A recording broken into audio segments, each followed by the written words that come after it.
And good morning, everyone.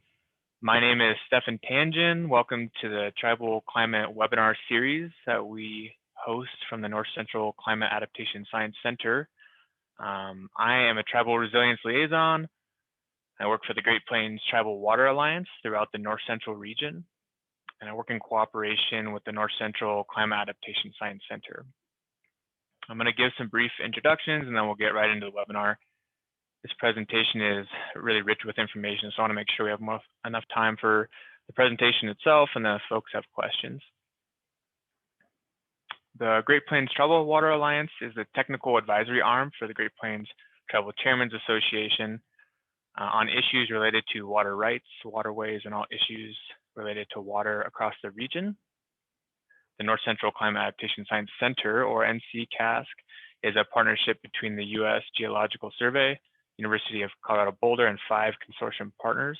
NCCASC fosters innovative and applied research in support of tribal, federal, state, and local natural resource management and decision-making.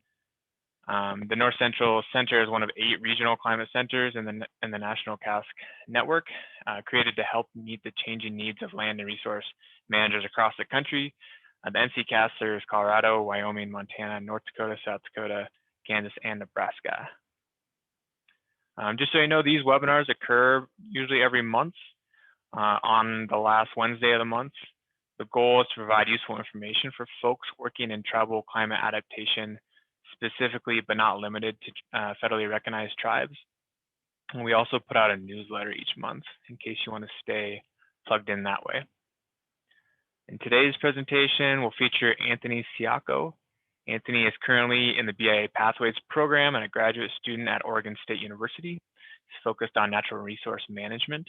He's worked for numerous tribal nations, including Navajo Nation, Southern Ute, and his own tribe, the Muskogee Creek Nation in Oklahoma. Anthony has worked across numerous disciplines, including agriculture, language revitalization, and fish and wildlife management. Anthony resides near Gallup, New Mexico on the Navajo reservation with his wife and 4 children. And with that, please welcome Anthony. All right, good morning. Thank you everybody for attending.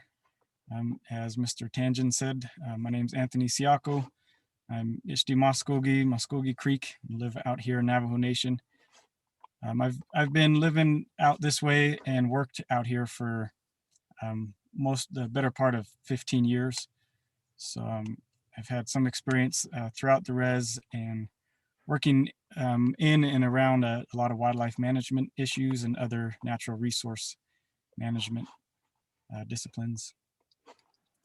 So the presentation today is a forthcoming paper on, it proposes some conceptual models that kind of lay out the process of integrating TEK, tribal cultural knowledge, into tribal wildlife management.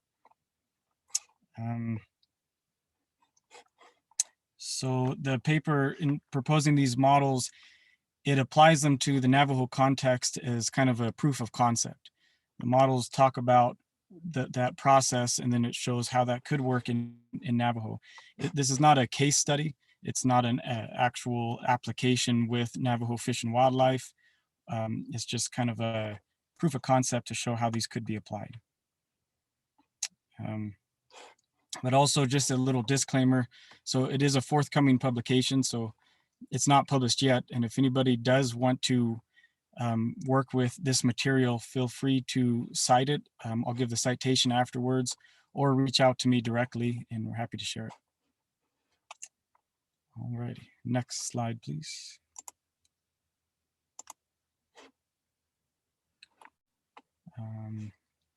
So this presentation will walk through the paper, kind of explain the methodology, the results, and then we've got some interesting discussion at the end. Next slide. So first, just to kind of give a little introduction to modeling. As you see here, modeling is a fundamental activity between humans. We use models to communicate a view of the world. There's a lot of different types of models.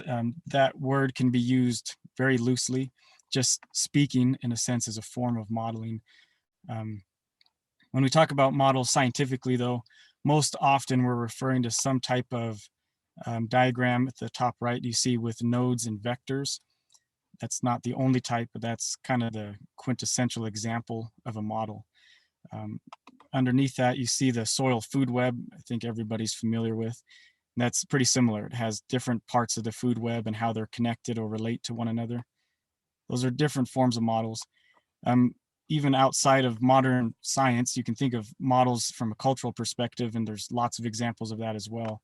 This is an example of a Navajo sand painting, which is definitely a form of a model as well. Models vary a lot in complexity. You can have just a very simple graphic to kind of give a visual picture of what you're thinking of.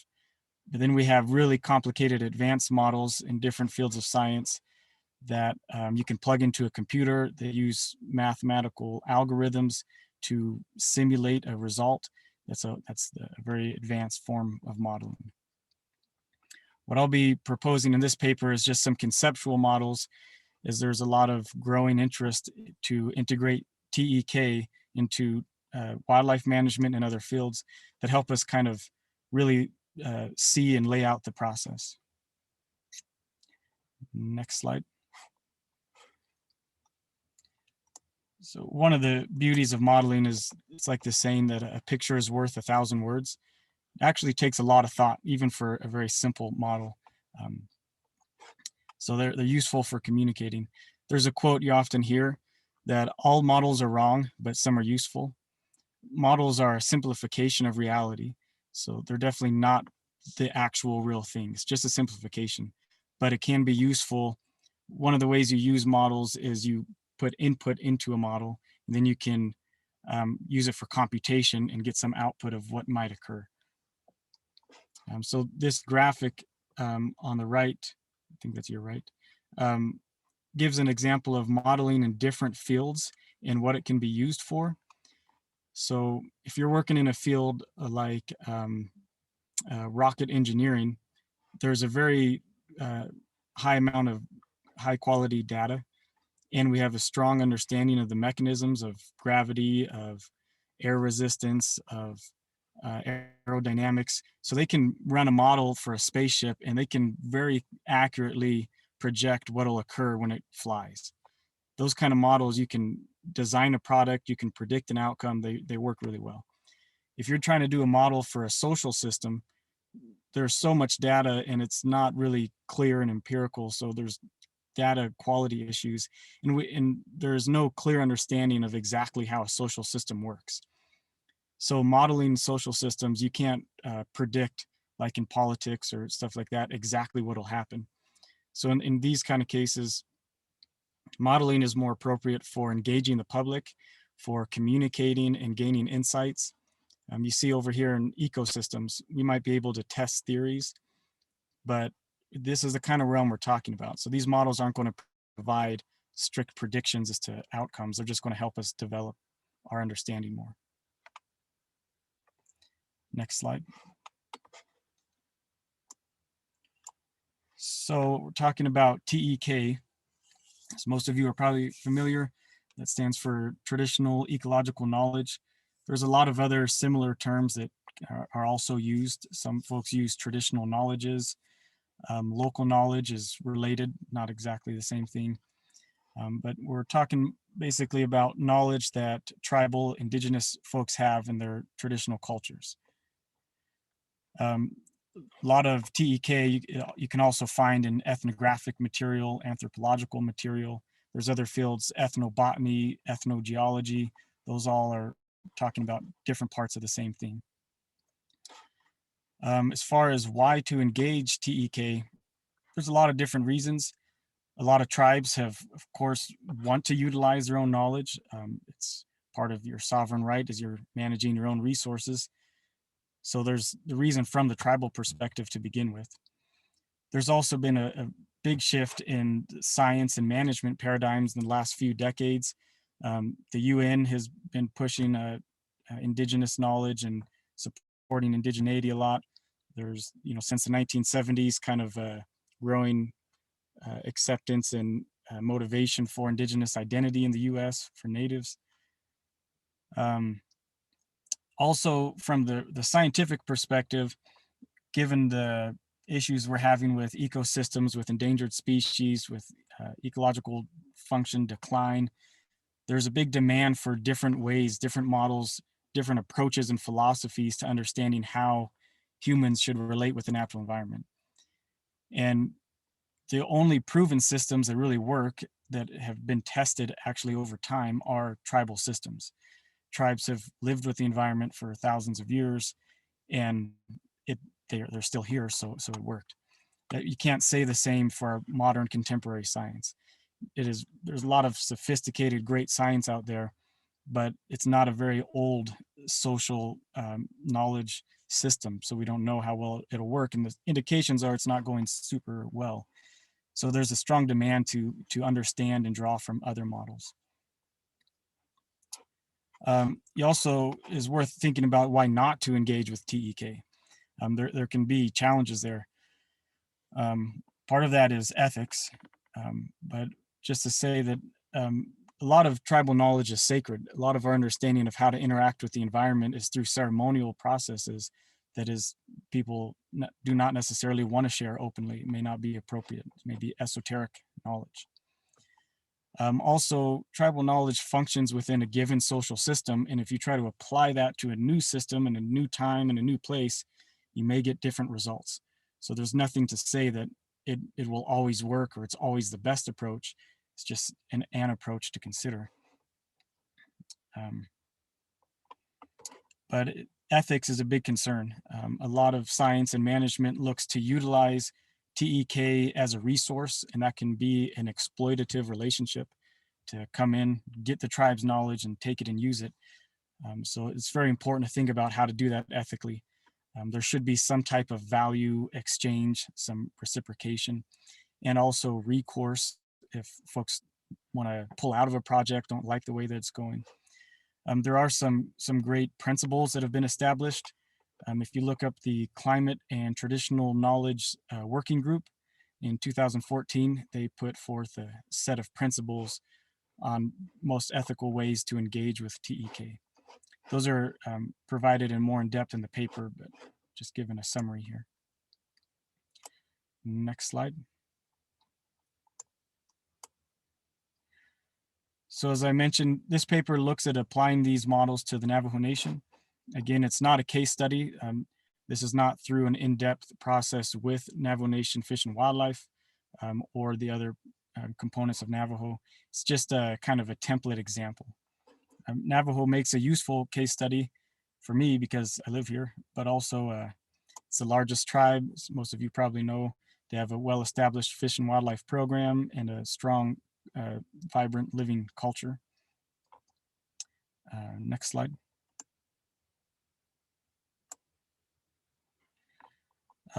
So to kind of lay out a little terminology here throughout this presentation and throughout the paper, I use the term orthodox Dene culture. I think that's a good, precise term to use. In casual speech, I, like everyone else, we usually say the traditional culture. But if you're really trying to be precise about it, that means different things to different people. I hear some folks say that this is traditional, that's traditional, nobody's traditional, we're all traditional. So there's kind of a lot of baggage and varying interpretation there. But I think orthodox is accurate by the dictionary definition. And so yeah, this is referring to the orthodox culture. So like within the Navajo community, there's also a very strong presence of peyote religion, of Christianity, folks who are not religious at all. When we're talking about integrating TEK, I'm referencing the original Orthodox Dene culture. Next slide. So here's a quick look at the two models that are proposed. Quick overview, this first model, the three-legged stool, it just tries to illustrate the primary components that are required to integrate Orthodox culture into wildlife management. It's just a simple visual that shows you really what's at play, the main components. The TEK transmission model walks through the process of transmitting that TEK to a management system. So I'll be explaining each of them in more depth. But another thing to point out is that these models are essentially what they call heuristic in design. And a lot of times in modeling, that's how models begin, is you just intuitively off the top of your head, you really try to think about, how would I draw a graphic of this? And that can be really useful. It's a starting point. But when you start a model like that, that's not a rigorous method that shows that this is perfect or this is exactly the correct model. It's just a beginning. Then we have to look back at that and say, you know what, I think something's missing here. We could change this, swap this out. So it just gives us a start, but then we have to work on improving that over time. So as you see these models, feel free to think about different ideas they may bring to mind for you. We call that a calibration and parameterization in modeling. Next slide. So to explain this one a little more, this is some of the main components in integrating TEK. So as you see, the structure is a three-legged stool. These are the three main things you need to have. A wildlife management program, culture that you can integrate, and funding to enable that to actually occur. Looking from the bottom, legal sovereignty to manage wildlife resources is a precondition you have to have. And it's not something to take for granted, as many of the older professionals here know. Tribes in the US do have sovereign rights to manage wildlife resources, but that has been a long and steady fight to get that. I'll be giving a few more details of that in the Navajo case. But especially when you're looking at doing management actions that may be outside the norm, you do come across the limitations of sovereignty. Even though tribes have the right currently to manage wildlife resources, we still have to adhere to international treaties, Endangered Species Act, Clean Water, Clean Air, NEPA, and so forth. Social and political support is also really important and is easy to forget about. But again, if you want to take a management course of action based on your orthodox culture that is not commonly done by federal agencies, it may not go over so well. It may not be popular. And you have to think about how much your politicians will support you within the tribe, how much pressure you might get from outside the tribe. It really can be a big factor. An example I'll give some examples of that later on. As far as the middle leg in that stool, that's NAM is for North American Model Management System. The way states manage wildlife resources, we generally refer to that as a North American model. I'll be calling it NAM for short. Most tribes manage their resources similar to the way states manage their wildlife resources based on that North American model. That model, when they say North American model, that's really a set of principles. It's also kind of mixed with the standard business structure. But that's the status quo, the way of managing wildlife resources, and is very successful. When you compare North American management to a lot of places throughout the world, it is a very great model. So the theme here is not to put it down and say it doesn't work. It works really well, but we're just looking at how to also integrate our own tribal cultures. When we say culture, that leg of the stool is worth also assessing. Culture is very different between tribes and in very different status and conditions. You might have one tribe that has lots of fluent speakers, lots of traditional knowledge, orthodox knowledge available. They may have orthodox political system where they still have traditional chiefs and medicine people. That's very different in how you might integrate that with their wildlife program than another tribe where there may no longer be a spoken language or much cultural knowledge. The tribes removed from their homelands, their ecological knowledge is probably a lot different than ones that still have their homelands. And funding is huge because, as everyone who works in tribal wildlife knows, we're often limited by funding. So in so much as you want to do some innovative effort like integrate culture, funding is often the limiting factor. And management is often done for funding. So we need funding to get the capacity to do our management, but we also often have to manage in ways that will bring funding back. And that can be by managing for permits, so we get revenues for hunting and fishing permits. It also means managing to do projects that we can ask for grant funding for. So funding becomes part of the cycle that influences what type of management you do. Next slide.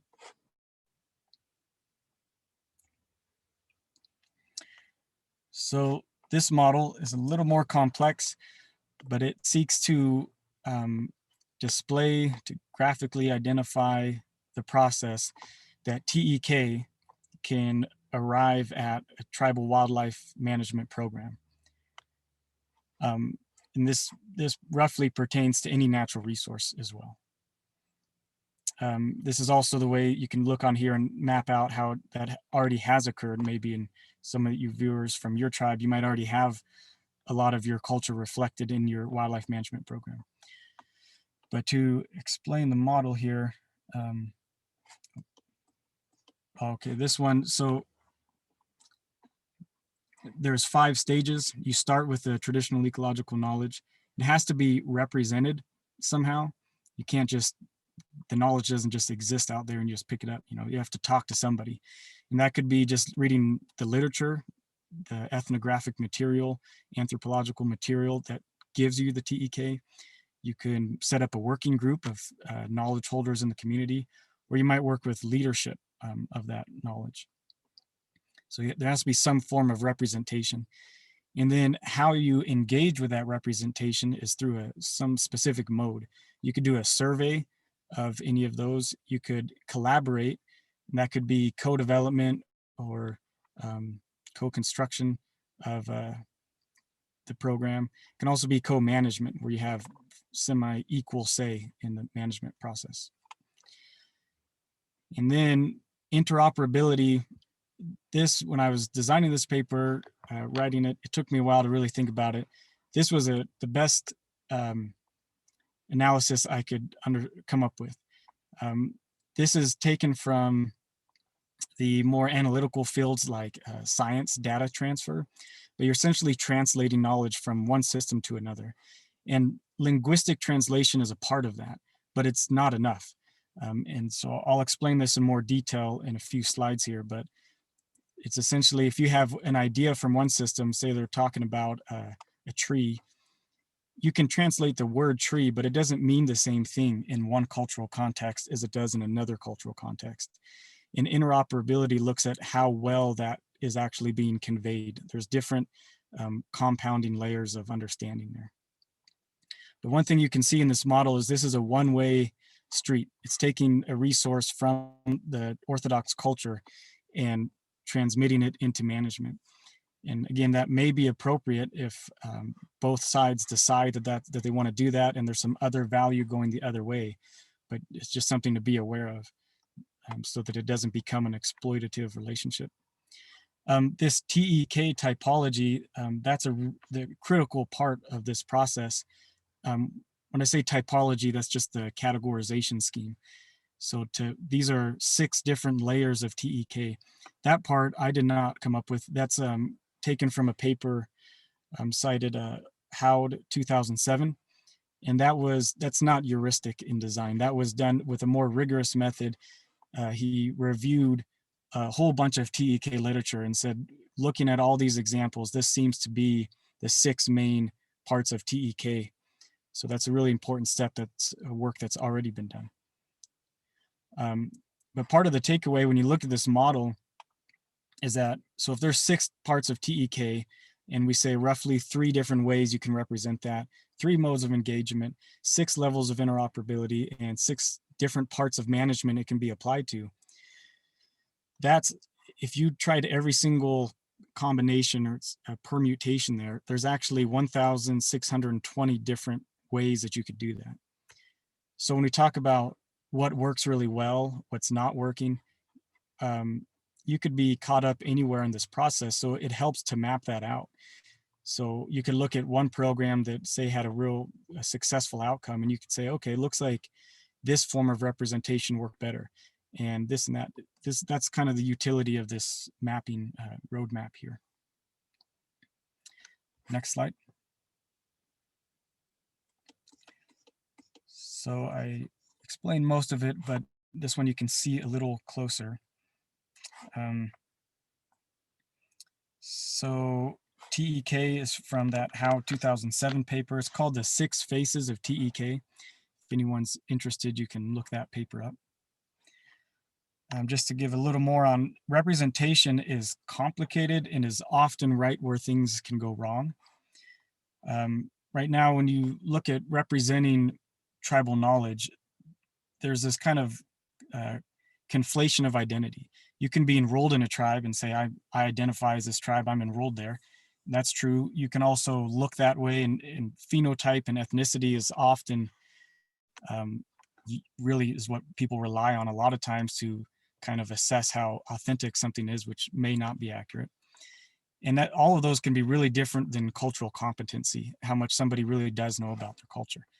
Everybody knows that from within your tribal community, and you can't always judge just by enrollment or by ethnotype or how you look.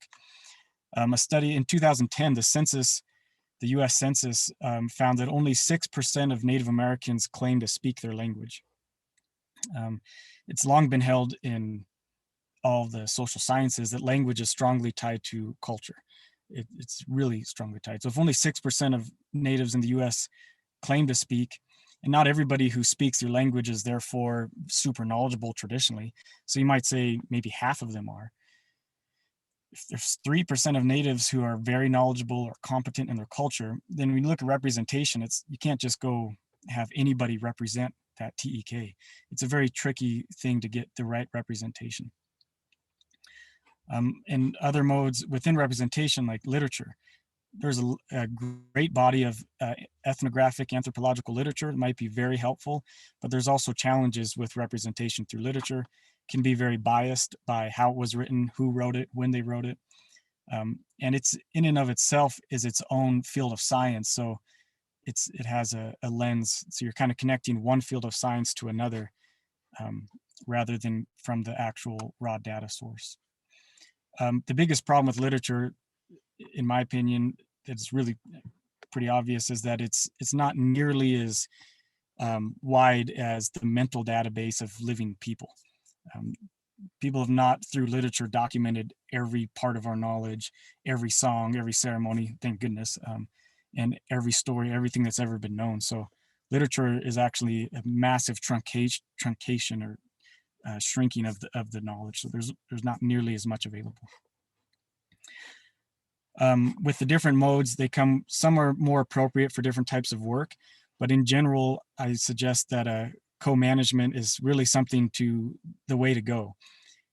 If you just survey TEK at one time, that can be appropriate for different purposes, but the issue here we get into with interoperability is you really don't know how that knowledge is going to work in a new system, and only in a co-management arrangement does it give the opportunity for the knowledge holders who convey that knowledge to thereafter say, you know what, actually, this part might be more applicable here. Or, you know, this isn't working. Let's talk about it this way. You need to have that flexible adaptability in real time. So I definitely promote co-management. That's probably good. So next slide. So about that complicated one, interoperability. I'm going to try to break that down a little bit. So these 5 layers of interoperability, this is taken from computer data analytics. It's all cited in the paper. This is a common used typology. But so basically, when you're taking information from one system and trying to apply it in another, these are compounding levels of how well that information can be applied in a different system. The first level they call foundational means that you have a connection between the two systems. I don't know if you can see my hand gestures here, but they connect. So that would be the equivalent of having some representation, some mode of engagement. There's a connection established. Beyond that, the second layer, once you have the connection, you can also have information exchanged in a format that both sides can understand. That would be linguistic translation. In addition to that, you can actually have an understanding linguistic translation of the information and the context to which it pertains. When you have information and context, they call that knowledge. Beyond that, you can have the information and the context, that being the knowledge, and how it's used. And that's a whole nother level of understanding that knowledge and how it can actually be applied in the living world. That would be the level 4 pragmatic interoperability. And then level 5, the overall conceptual interoperability, is where you've had that connection, you've translated in linguistically, you have information and context, that's knowledge, you know how it's applied, and your entire understanding of the world or that it operates within is aligned, which means that basically you have the same cosmology, the same worldview. In these fields, they would call that epistemology.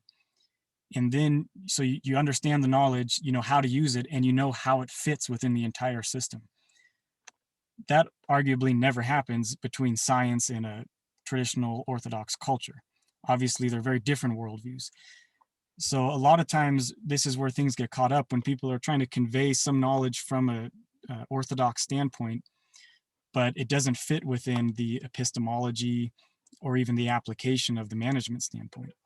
So it can be helpful to identify for some things, if you're integrating TEK just on observations of snowfall, you may not need to know conceptual level of understanding. A syntactic level might be appropriate and effective.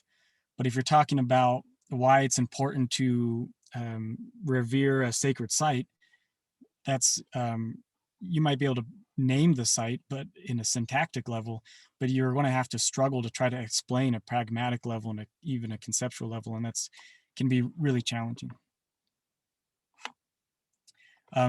Last point on interoperability is that one of the things that helps most is having individual people who are competent in both systems, individuals of mutual competency. If there's somebody who is very knowledgeable about the science management system, and they're also very knowledgeable about the Orthodox tribal culture, they can really help try to guide through this interoperability really well. Something to mention. Next slide. Okay, so now gets into the results of just utilizing these models to assess the potential for integrating Orthodox Dene culture in Navajo Fish and Wildlife Department. So, guess next slide, please. Oh, last slide, please. Okay, so in the paper, I did an assessment of each of these legs on the stool, each of these components in the stool. So starting from the bottom, sovereignty, Navajo does have sovereign right to manage their wildlife resources like most other federally recognized tribes at this time. The Navajo Treaty of 1868 mentions hunting rights twice in the treaty. It doesn't mention management per se, but there is what's called the doctrine of implied hunting rights from the court case in 1968, the Menominee tribe versus the United States. And another big court case that thereafter that really established management per se was New Mexico versus Mescalero Apache. So Navajo does have that foundation to manage their wildlife resources, but like other tribes is subject to NEPA, ESA, Migratory Bird Act, and so forth. Social political support. Again, a case study would be really appropriate to do a survey and find out what is the amount of social political support. What I did was just look at a few indicators to get a general idea. The mission statements of the Navajo Nation Division of Natural Resources, the Fish and Wildlife Department, the Office of the President and Vice President, all of those mission statements mention respect for the culture. So it gives you an indication that there's already some support and interest there. There was a recent study for the Glen Canyon Adaptive Management Program, the Grand Canyon, that surveyed a whole bunch of chapter houses about how they felt culture should be applied to management. And the overwhelming result was that local community members felt that, yes, they did want to see their culture reflected and applied to management. So there's definitely, it seems pretty obvious that there is a lot of support for it, but the real question is how much support, and when you have to rank that on a priority. Like, would Navajo Nation be willing to put more general funds into fish and wildlife versus other current, important demands? Would people support it when you're doing different types of management actions? Those are the more specific questions that would come up. A case in point that we'll talk about in the discussion is a few years ago, there was a very huge wild horse issue on Navajo Nation. The Fish and Wildlife Department started a wild horse hunt. That makes sense from a cultural standpoint. Horse meat is eaten. It is actually medicine. It's everybody knows, it's well known. So it seems like an appropriate thing to do. You got too many horses, and to allow some hunting there. There was too much social political pressure or lack of support for that, and it got shut down immediately. So that's just a case in point that you may want to integrate the culture, but these two foundations really do matter. Looking at the NAM management, there is a management program, as many of you know, the Navajo Nation Fish and Wildlife Department. They're a well-established, strong department, have been doing great work for a long time. They manage big game and fish. They do law enforcement. They manage endangered species. There's a Navajo Nation Zoo and a heritage program, and of recent, a Dene native plants program. And those are all under Fish and Wildlife. To my understanding and looking at the policy documents, there is not much, there's really no explicit integration of Dene culture into the wildlife program. Cultural resources, Navajo has a strong living culture, though looking at some of the just current assessments, there's very few fluent speakers, hardly if any, in the younger generations. And that's very evident. Some people, again, have different thoughts and opinions, but if you look at the surveys or just conduct a survey, you'll find there are few, if any. So Orthodox culture appears to be on the decline in terms of numbers anyway. But there is a very large body of cultural knowledge. There's a large body of ethnographic material, not only the common books you can find on Amazon, but there's also a lot of audio recordings of ethnographic interviews on Navajo culture stuff. There's a huge body of knowledge out there. Yeah, I'm gonna skip over that part. Okay, so two more on funding. Mention that, so here's, if you look at the bottom right of the slide, this is a little graphic to kind of give some comparison of the funding for Navajo Fish and Wildlife currently. Right here, they're compared to the state of New Mexico and Arizona. They're the neighbors of Navajo. And you can see the Navajo Nation gets far fewer funding dollars per acre to manage wildlife resources. Missouri and West Virginia are probably the two most well-funded wildlife management state programs in the country. So just to say, again, if you're trying to do some innovative program, it's very hard when you have to manage the same things as these other folks. You got to manage endangered species, you got to manage big game for permits. And when you're struggling with that little capacity, it's really hard. I mean, funding is a serious limiting factor there. The last part of this model here, you'll see this hand with the hammer, is dedicated leadership. So in so much as all these components exist, there has to be some driving force, motivated, dedicated leader or team of leadership to make that whole construction process happen. For Navajo Nation Fish and Wildlife, again, I just assessed some obvious indicators. The program has a history of doing a lot of great innovative work, starting the first tribal zoo, the heritage program, the Dene native plants program. So I didn't like go assess individuals for leadership in the program per se, but there's a lot of evidence that it does seem to be a innovative program that can lead new projects pretty well. Next slide.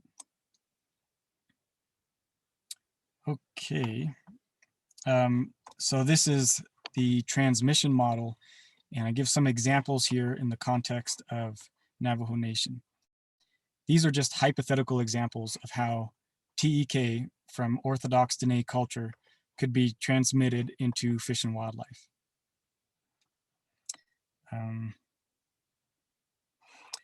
Alrighty, so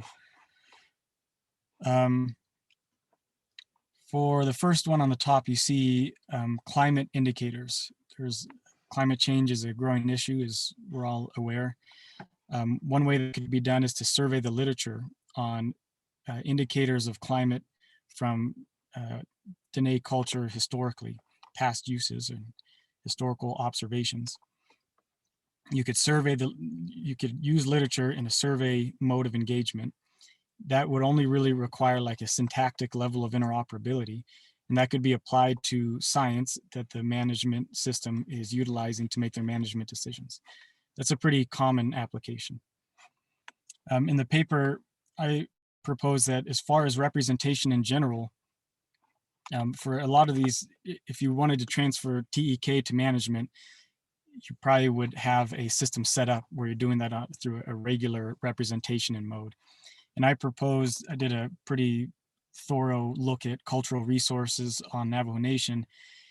In general, resources are managed under the Heritage Historic Preservation Department, and they have an advisory council known as the Hittotli Advisory Council. It's composed of well-known, well-regarded medicine people, medicine men throughout the tribe. And I propose that that would be an ideal representation. Fish and Wildlife wouldn't have to do that. They could just go create their own working group, but it's very difficult to figure out who to engage at that level, to organize them, to get them together and all that kind of stuff. So here I identified that there's already an existing representation that could be ideal for this type of purpose. So all these other examples from Dene K could go, TEK could go through it could be represented by the Hittotli Advisory Council in a mode of co-management at different levels of interoperability and applied to different management outcomes. So for example, the red vector, I can't even see it on my screen there, but it's a basically, it probably says something like harvesting abundance. Okay.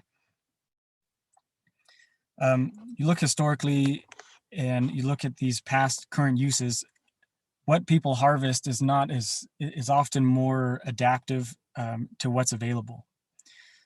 And right now, management programs in general copy what's kind of common in the dominant culture, American culture. So we're trying to sell trophy bucks, big elk, and those are important things, maybe culturally as well. But there's other things that could be done, like that are very strong in the culture and are not really represented as much today, such as harvesting wild horses, prairie dogs, invasive species like Eurasian collared doves. So an emphasis on harvesting things that are in hyperabundance rather than just what's most popular, that if folks wanted to, that could be a value, and based on past current uses, that could be integrated into wildlife management as part of their mission to actually promote people to say, hey, we got a ton of rabbits this year. Let's get more folks out there harvesting rabbits. Let's get some of these Eurasian collared doves, or if we're having problems with prairie dogs, rather than poisoning them, maybe we should be harvesting them. So a flexible harvesting strategy, especially with invasive species. On the yellow vector, it is protocols for butchering deer. Anyone you talk to in the traditional Orthodox culture, those butchering protocols are very important. And again, that could be conveyed as you follow that vector through the system. You would probably only arrive at a semantic level of interoperability if you're talking about how to handle the order in which you butcher, how to handle the remains and put them on the north side of a tree, that doesn't really translate to anything in terms of science, but it could still be implemented in policy as something that's done even at a given level of interoperability. And the green one is offerings. Comes up a lot in this subject. So ceremonial offerings could be part of the capacity of the program to do those offerings before hunting season, at annual cycles throughout the year, before big projects where you're going to go in and kind of mess with ecosystem a little bit. Those offerings could be made. So those are just hypothetical examples of parts of Dene culture that could be integrated into fish and wildlife management. All right, next slide. So to summarize some of these results, that previous model on transmission lays out what is happening. In order, the way you would set that up might be a little bit of an order of operations. Getting the leadership involved first, you would need to do funding is likely one of the biggest constraints in the system, looking at that first model. I propose that the Hitachi Advisory Council might be an ideal form of representation. Given some of the history of challenges on the social and political support, that should really be addressed. And one of the best ways to address that is have a media plan. So if you're going to go do some kind of management action based on the traditional culture, if you can have a media plan in place to promote what you're doing as a positive thing, can make a really big difference. As you guys know, I mean, look at politics today, how the media spin stuff really does affect everyone. I've worked personally on a lot of programs that were not very good, but they have the best media and people praised it as though it was the greatest thing that was ever done. And I've seen other programs that got given a bad name, like working with the BIA. I've seen many cases where some BIA folks are given a really bad name, but they're doing just stellar, amazing, awesome, important work. So having a plan in place to actually spin that story in a way that works for your community, I think is really important. And of course, it's important to consider the scale and the scope. So if you wanted to integrate culture, it would make sense to just start with small scale, limited management scope projects that are not really controversial, and then work out from there. Next slide. Okay, so I'm gonna try to get through a few discussion topics, kind of running a little bit over, so I'll be kind of brief here. If folks have questions, we could get into more of these. But the whole mindset here is to really think about management from a cultural perspective. Istajari magislechko ova nak agislechko ojiat manfatsen ajulagiangi tu agislejagadi. In our language, that would be saying, like, how would the ancestors, the old ones a long time ago, actually approach these kinds of problems? And there is currently not a momentum for that. You get hired as a scientist if you work at a department. They don't usually say, who's your grandpa? I mean, they're more interested in what degree do you have, how good of a scientist are you? So it's a shift in mindset to say that cultural perspective is also valuable. And as we shift that, it would be, it's very interesting. I mean, there's reasons to do it because it may provide a lot of great answers, but it also brings up a lot of questions that would be challenging. So one example is endangered species management. This is an endangered species on or right next to Navajo Nation in the Grand Canyon. It's the Kanab amber snail. Endangered species are really important from a scientific and contemporary management standpoint. If you looked at this from a cultural standpoint, it's hard to say exactly what the answer would be. You might say, and this has come up several times working with tribes on endangered species, that when a species goes extinct, that's up to the species. That's not really up to us as humans to try to force one way or the other. That is a philosophy that I've heard stated several times. You might also say, well, you know, from a cultural perspective, we value nature more than electricity and our modern technology, and maybe we should put a lot more resources into saving endangered species than we currently are. Maybe our wildlife management programs, if we want to come from the values of our Orthodox culture, should be given 5 times as much funding, and because that's really important. Or you might also argue from a cultural lens that a species like this, you wouldn't even really identify it as a species, because that's a lot of these species are debated in their taxonomy, and it's often impacted through the genetic studies, but it's not the taxonomy we have in our culture, different cultures. We have our own understanding of, you know, classification of animals that are out there, and that taxonomy or classifying of species is not usually the exact same as science. So you might not even care to manage for a specific genetic unique species if you don't believe that it is unique. So those are all just, you know, discussion things to think about as to, it could go a lot of different ways. That's why representation is critical. That's why a co-management arrangement where you can go back and forth and have that kind of dialogue is very important. That's also why the legal and social constraints matter. I wouldn't suggest that if you wanted to integrate TEK that the first thing you do is quit managing invasive or endangered species, but we're also legally required to do that. So those things matter. But yeah, don't start with the most contentious things. It's probably a bad idea. All right, next slide.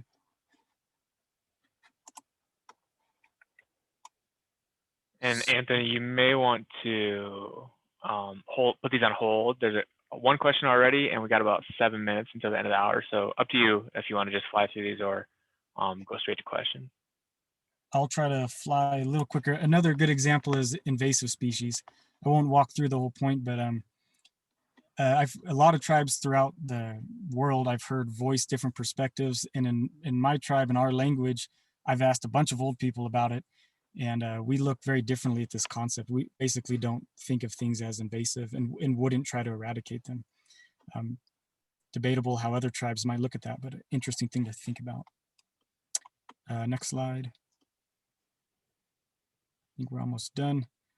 Oh, there is a wild horses is a great example to research if you're interested.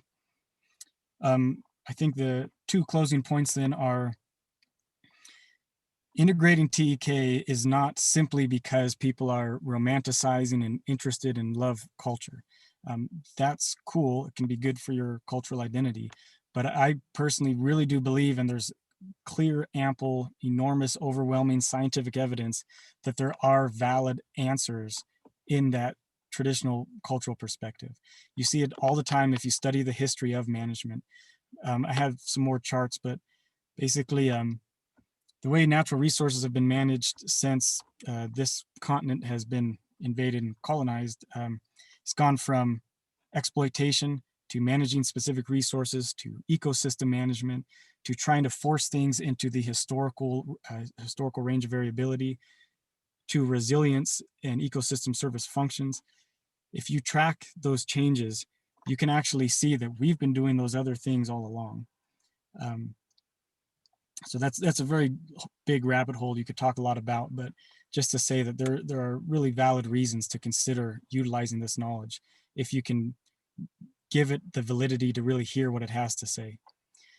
And the last point that I noticed in trying to do this work is that there's a huge knowledge gap on how different tribes across the country have already integrated their culture into their wildlife management programs. I know through word of mouth and a little bit of personal experience that some have, but there's no documentation that I could find that kind of compares tribes across the country. So that's something that's really needed, and Native American Fish and Wildlife Society would be a great institution to facilitate that. Okay, sorry, I went a little long, but thank you all for listening, and I hope we have some questions that people can stick around for. Oh. Yeah, thanks, Anthony. And so here's some of the references that he mentioned. We already have one question that came in earlier. 2 questions looks like. One is, thanks so much for presenting this amazing model, Anthony. do you have any thoughts on future work on how to flip the paradigm from integrating TEK into Western management approaches to centering traditional management approaches instead? No great thoughts. I think how to do that would vary with every tribe in your situation. I think it'd be really cool if it happens and people start sharing their results in doing that. Yeah.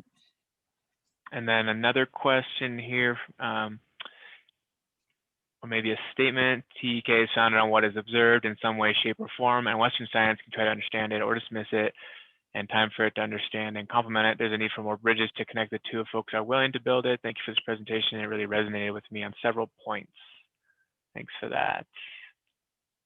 Cool. Okay, here's another question. Unless if anybody else has a question, feel free to type it in the chat box, or you can take yourself off mute. I'm just kind of going in the order that they come in, and I'm going a little bit fast since we just have a few minutes.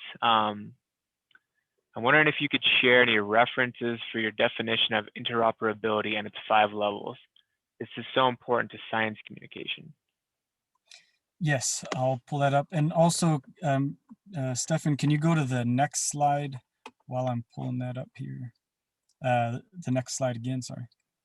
There we go. Yeah, just so folks have that. If you have any other questions, I can follow up with you.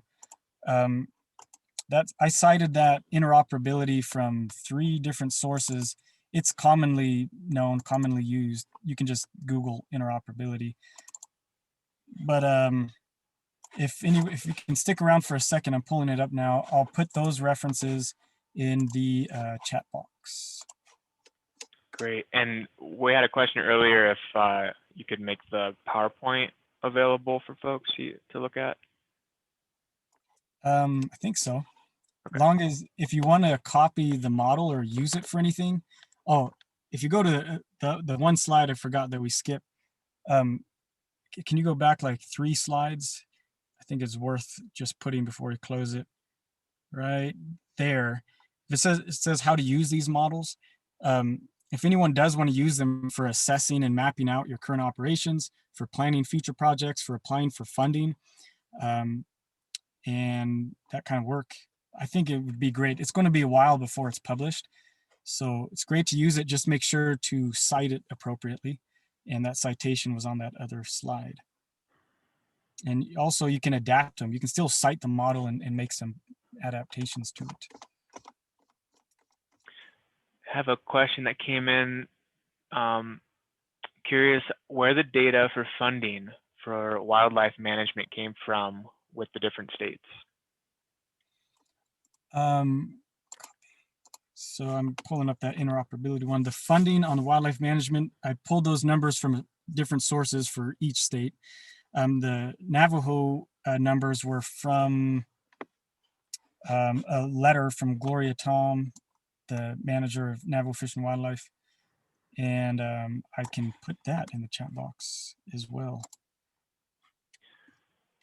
And yes, this is being recorded. It'll be on the YouTube channel for any folks that didn't get that link.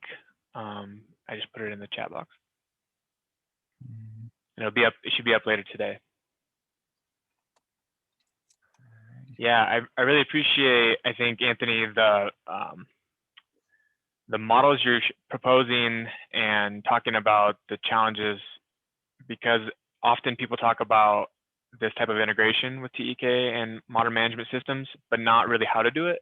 And so I think the conversation here about the challenges specific to each tribe and how it cannot be it can't be replicated necessarily, but here there are ways to think about it, and these are some models to look at, are really helpful and give people more of a how-to as opposed to kind of the broad like, yeah, let's do TEK and modern management, but no real idea of how to. So thanks so much. I think a lot of people are really appreciative. Had a lot of people saying thank you. Incredibly helpful presentation and looking forward to the publications.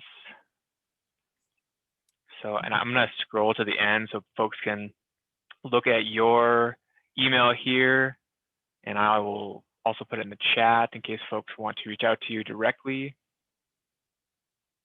Anything else you want to say before we wrap up? Thank you all. I wish we had a chance to chat, back and forth, but thank you guys for listening. listening. And yeah, please do reach out. It's a pretty small world, and I'm happy to chat with anyone who's interested in this kind of stuff. Great. Thank you, Anthony, and thank you everyone for attending. I'm going to stop recording, and all of you have a wonderful rest of your week. Mado.